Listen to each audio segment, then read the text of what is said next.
You probably remember the exact moment. Maybe you were standing in the driveway. Maybe you were looking out the window, and you watched as someone hooked up a rope or drove a lorry and took away the family car. It wasn't just a car, was it?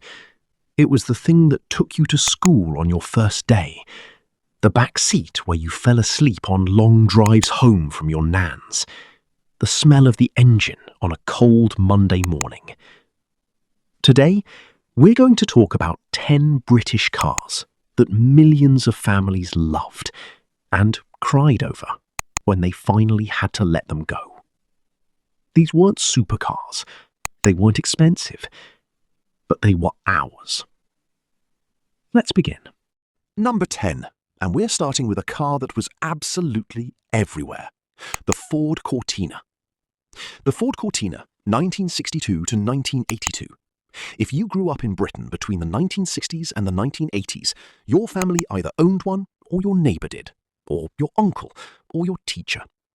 It wasn't glamorous, it didn't make people turn their heads, but the Cortina was reliable in a way that made British families deeply, quietly grateful. It carried dads to work on freezing January mornings. It loaded up for summer holidays to Skegness or Rhyl. It survived everything Britain could throw at it. When Ford finally ended the Cortina in 1982, they replaced it with the Sierra, and families genuinely felt the loss. Not because the Sierra was worse, but because the Cortina felt like family. If your family had one of these, drop the year in the comments. I have a feeling there'll be a lot of you. Number 9 is one that doesn't get the credit it deserves. The Austin Maxi, 1969 to 1981. And yes, I know what some of you are thinking. The Maxi had a terrible reputation. The gearbox was notoriously awkward. The early models had enough problems to fill a book. But here's the thing about the Maxi that people forget. It was one of the first truly practical family cars Britain ever built. 5 doors, fold-flat seats, enough space to actually fit a family, luggage included. Families didn't love the Maxi because it was perfect. They loved it because it tried its best. And for a lot of working families in Britain, that was enough. When the last Maxis started disappearing from the roads in the mid-1980s, the people who'd driven them every day quietly missed them.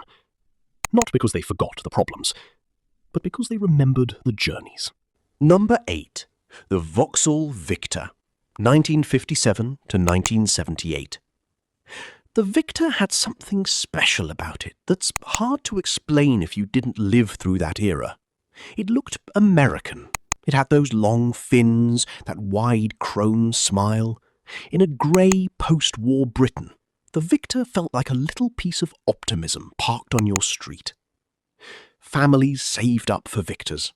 They polished them on Sunday mornings. They drove them to church and to the seaside and to weddings. By the late 1970s, rust had beaten most of them. The ones that survived were flogged until they couldn't go any further. Today, a good Victor is genuinely rare, and the families who owned them still talk about them the way you talk about someone you loved and lost too soon. Number 7, and this one has a special place in a lot of people's hearts. The Triumph Herald, 1951 to 1979. A car that looked like it was designed to make people smile. It had that incredibly distinctive bonnet that tilted forward in one whole piece, making it the easiest car in Britain to work on yourself.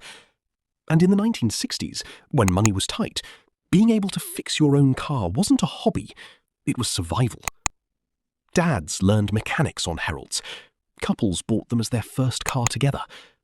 Young families started their lives in them. The Herald was small and simple and honest. And when they rusted away, which they did, quickly and mercilessly, the families who loved them felt something close to grief. There's something about a car you fixed with your own hands that becomes a part of you. The Herald was that car for a generation of British families. Number 6, and the emotion in the comments for this one is going to be something else. The Morris Minor, 1948 to 1972. Alec Isigonis, the same man who later designed the Mini, created the Minor in 1948. And it became something Britain had never quite seen before. A car for everyone, not just for the wealthy, not just for business, for ordinary families. Over 1 million were built. They sat outside cottages and council houses and farms. They were driven by teachers and nurses and shopkeepers and grandmothers. The Miner wasn't fast, it wasn't loud, but it was deeply, profoundly loved. And when the last ones were finally scrapped, when the rust won and the repair bills became impossible, the owners didn't just feel sad. Some of them actually cried. Because it wasn't just a car going, it was a whole chapter of their life going with it. Number 5. The Rover P6, 1963 to 1977. If you grew up in a household that had a Rover P6, you knew your family had done all right for themselves. The P6 was Britain's professional class car. The doctor's car, the head teacher's car, the engineer who'd worked 20 years and finally had something to show for it. It was genuinely advanced for its time.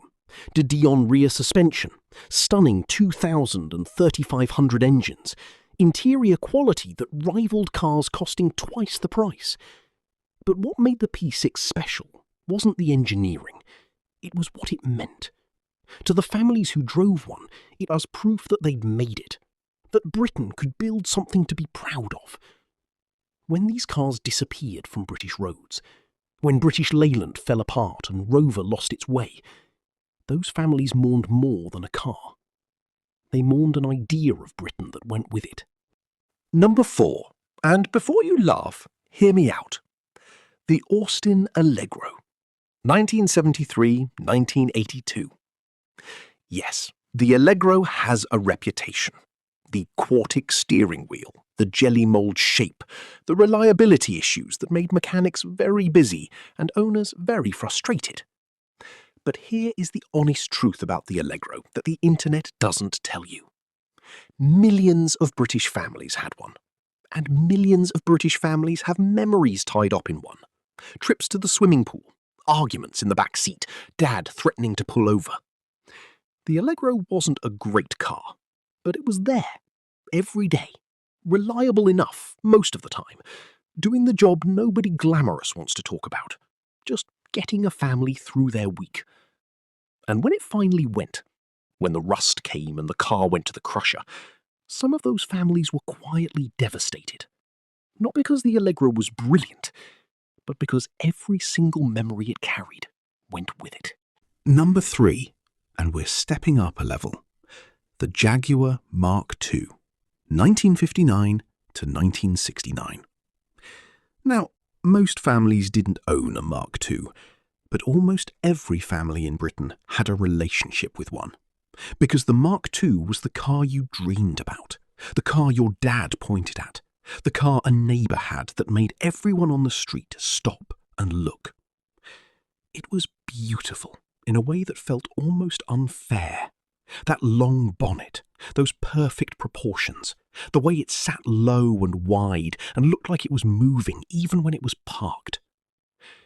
A few lucky families did own one, and those families, those children who grew up watching their father wash and polish a Jaguar on a Saturday morning, they carried that memory for the rest of their lives.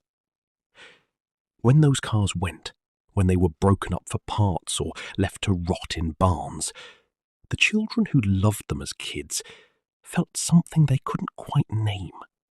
Not just sadness, something closer to the loss of a version of childhood that was gone forever. Number 2, the Triumph Stag, 1970 to 1977. And this one is genuinely heartbreaking. The Stag should have been Britain's answer to everything. A beautiful, powerful, open-top Grand Tourer that could have taken on Mercedes and Porsche and won. The design was stunning. The V8 engine was genuinely special when it worked. And that's the tragedy of the Stag. British Leyland rushed it. The cooling system was flawed, the engines overheated, the reputation was destroyed before the car ever had a chance. But the families who loved their Stags, the ones who maintained them properly, who understood them, who drove them on summer evenings with the roof down, they will tell you something different. They'll tell you it was the most beautiful thing they ever owned, that every hour of maintenance was worth it, that when they finally had to sell it or scrap it, they sat in the driveway for a moment longer than they planned. Because some cars get under your skin in a way nothing else does. The Stag was exactly that kind of car. Number 1. And really, could it have been anyone else? The original Mini. 1959, 1956. In 1959, Alec Isagonis created something that Britain had never built before. A car so cleverly designed, so perfectly sized for British roads and British families and British budgets, that it didn't just sell well, it became part of what Britain was. Families didn't just own Minis, they named them, they personalised them, they drove them until they were held together by hope and determination and absolutely nothing else. Young couples had their first arguments in Minis. Mothers drove children to school in Minis every morning for a decade. Students loaded impossibly large amounts of luggage into boots that had no right to contain them. The Mini was there for all of it. When Rover finally stopped producing the classic Mini in 2000, there was genuine national mourning. People queued to buy the last ones. Workers at the Longbridge factory stood in silence as the last car came off the line. And in driveways across Britain, people sat in their old Minis one last time. Just to remember. Just to feel one more time what it meant to own something small and simple and completely, perfectly British. 10 British cars, 10 million stories. If any of these cars were part of your family's life, if you remember the smell of the engine, or the sound of the door closing, or the way your dad looked behind the wheel, I'd love to hear about it. Drop the car and your memory in the comments. I read every single one. And if someone in your family had one of these, share this video with them, because some memories are worth bringing back. Thank you for watching. I'll see you in the next one.